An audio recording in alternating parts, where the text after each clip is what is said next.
AP NDA ప్రభుత్వంపై దివ్యాంగులు హర్షం వ్యక్తం చేస్తున్నారు. ప్రభుత్వ ఆసుపత్రుల్లో కృత్రిమ అవయవాల తయారీ యూనిట్ల ఏర్పాటుకు నిర్ణయం తీసుకోవడంపై ఆనందం వ్యక్తం చేస్తున్నారు. కేంద్ర సామాజిక న్యాయ సాధికారిత మంత్రిత్వ శాఖ ఆధ్వర్యంలో ప్రభుత్వ ఆసుపత్రుల్లో ఈ యూనిట్ల ఏర్పాటు కాబోతున్నాయి.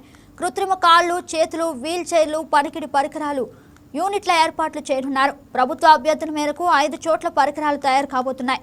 విభిన్న ప్రతిభావంతుల విభాగం రాష్ట్ర ప్రధాన కార్యదర్శి ఎల్లప్పతో Rayalaseema correspondent Srinivas face to face.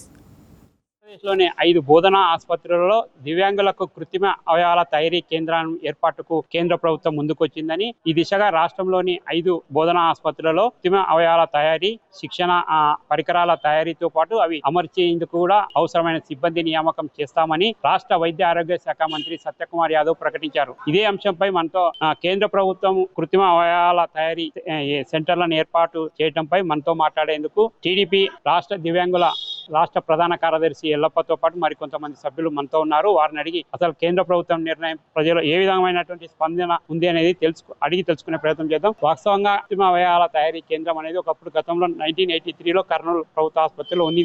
దివ్యాంగులకు కావాల్సిన అన్ని పరికరాలు ఇక్కడే లభించేటివి. ఈ సెంటర్ మూత పడిన తర్వాత వాళ్ళ యొక్క పరిస్థితి ఏ విధంగా ఉంది? 1983లో అప్పటి రాష్ట్ర ప్రభుత్వం, తెలుగుదేశం ప్రభుత్వం, అలాగే స్వర్గీయ నందమూరి తారక రామారావు గారు విభిన్న ప్రతిభావంతులను చూసి ఆయన చలించిపోయారు. విభిన్న ప్రతిభావంతులకు రాష్ట్రంలోనే వారికి కావాల్సిన సహాయ పరికరాల కేంద్రాన్ని ఏర్పాటు చేస్తే బాగుంటుందనే ఉద్దేశంతో ఆనాడు స్వర్గీయ నందమూరి తారక రామారావు గారు కర్నూలు జిల్లాలో ఒకటి, అలాగే హైదరాబాద్ లో ఒకటి మాత్రమే ఉమ్మడి రాష్ట్రంలో ఉండేటివి. కర్నూలు జిల్లాలోని కృత్రిమ లిమ్స్ సెంటర్ ఆంధ్రప్రదేశ్ లో ముఖ్యంగా రాయలసీమ, అలాగే తెలంగాణ నుంచి మహబూబ్నగర్, గద్వాల ఆయా ప్రాంతాలతో పాటుగా ప్రకాశం, ఇటు నెల్లూరు ఈ జిల్లాల నుంచి కూడా ఈ కర్నూలు జిల్లాకు వచ్చి విభిన్న ప్రతిభావంతులకు ఆనాడు ఎక్కడ కూడా సహాయ పరికరాలు దొరికేవి కాదు. కానీ ఈ కృత్రిమ అవయవాల సెంటర్ స్వర్గీయ నందమూరి తారక రామారావు గారు కర్నూలు ఏర్పాటు చేసిన తర్వాత కర్ణాటక ప్రజలు కూడా విభిన్న ప్రతిభావంతులు కూడా ఇక్కడికి వచ్చి క్యాల్పర్స్ గాని, శంఖకర్రలు గాని, అలాగే ట్రైసైకిల్ గాని, అలాగే స్టిక్స్ పట్టుకొని నడిచేటువంటి స్టిక్స్ గాని, అలాగే ఫుట్స్ మనకు ప్లాస్టిక్ లెగ్స్ అంటారు,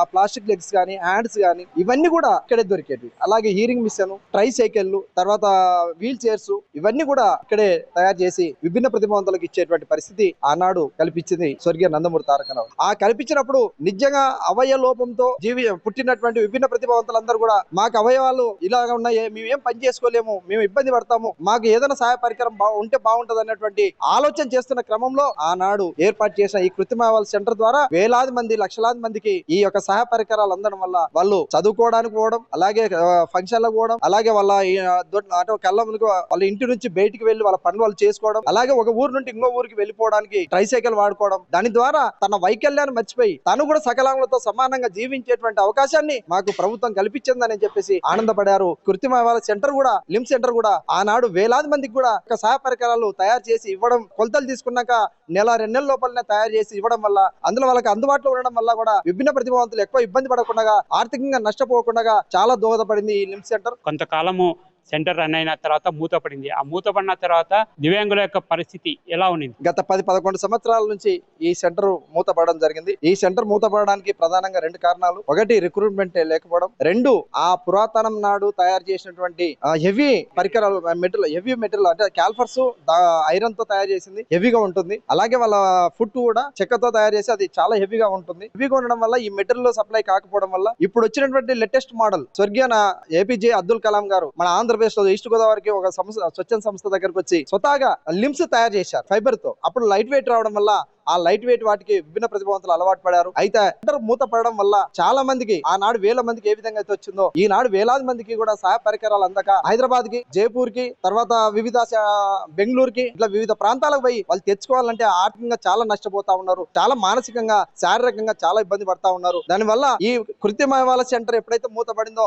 ఆనాటి నుంచి కూడా సహాయ పరికరాలు సరిగ్గా అందకపోవడం వల్ల చాలా ఇబ్బందులు ఎదుర్కొన్నారు. మరి ఈ రోజు కొత్తగా మళ్ళీ రావడం అనేది అభినందించదగ్గ విషయం అని చెప్పేసి మేము తెలియజేసుకుంటున్నాం. కేంద్ర ప్రభుత్వము కర్నూలులో కృత్రిమ అవయవాల తయారీ కేంద్రాన్ని ఏర్పాటు చేస్తామని ప్రకటించారు. దీని పట్ల మీ అసోసియేషన్ తరఫున మీరు ఏ విధంగా భావిస్తున్నారు? మేము చాలా సంతోషిస్తున్నాం, హర్షం వ్యక్తం చేస్తున్నాము. ఎందుకంటే మన ఆంధ్రప్రదేశ్ లో 5 జిల్లాలకు శాంక్షన్ అయింది, కేంద్ర ప్రభుత్వం అవకాశం ఇచ్చింది. 5 జిల్లాల్లో మన కర్నూలు జిల్లాకు అవకాశం రావడం చాలా హర్షం వ్యక్తం చేస్తున్నాం. తర్వాత ఈ కృత్రిమ అవయవం లేక చాలా మంది ఇబ్బంది పడుతున్నారు. వేరే రాష్ట్రాలకు పోయి చేపించుకుంటున్నారు. తర్వాత ప్రైవేట్ గా పోయి వేల కొద్ది రూపాయలు పెట్టి చేపించుకోవాలంటే చాలా కష్టంగా ఉంది. అందుకోసం మేము ఈ కర్నూలులో స్టార్ట్ చేయడం వల్ల చేస్తున్నాము. ఈ అవకాశం ఇచ్చినటువంటి కేంద్ర ప్రభుత్వానికి తర్వాత చాలా తెలియజేస్తుంది. గతంలో కృత్రిమ అవయవాల తయారీ కేంద్రం అనేది తెలుగుదేశం పార్టీ అప్పటి అధ్యక్షుడు నందమూరి తారక రామారావు కర్నూలులో ప్రారంభించారని, అప్పట్లో ఈ లిమ్ సెంటర్ ద్వారా వేలాది మంది దివ్యాంగులు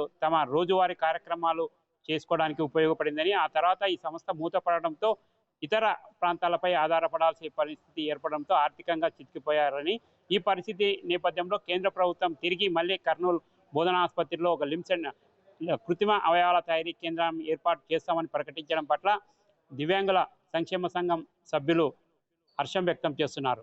ఇది ఇక్కడి తాజా పరిస్థితి. B Srinivas, Rayalaseema special correspondent, Y K TV, Kurnool.